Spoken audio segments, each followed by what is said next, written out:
Deyirlər ki, kilolu halda ağırlıq məşqləri etmək piyləri bərkidir. Belə bir izah etmə texnikam var. Piy almadır, əzələ armuddur. Almanın armuda çevrilməyi mümkün deyil. Bəzən deyirlər ki, mən kiloluyam, mən əgər ağırlıq məşqləsi etsəm, həmin piylərim əzələyə çevriləcək və bərk olacaq və mənim kilo verməyim də, yığılmağım da, incəlməyim də müşkül məsələyə çevriləcək.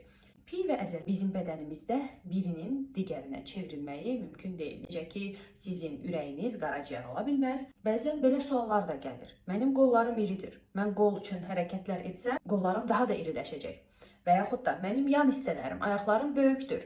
Mən squat etsəm, onlar daha da böyüyəcək. Məsələ ondadır ki, siz squat edərək həmin hissələrinizi daha da böyütmüş olmayacaqsınız. Çünki sizin həmin nahiyənizdə böyüklük göstərən piy kütlənizdir və həmin kütlənin kiçilməyə ehtiyacı var. Əgər problemli bölgələrinizin kiçilməsini istəyirsinizsə, burada təkcə idmanın rolu yoxdur.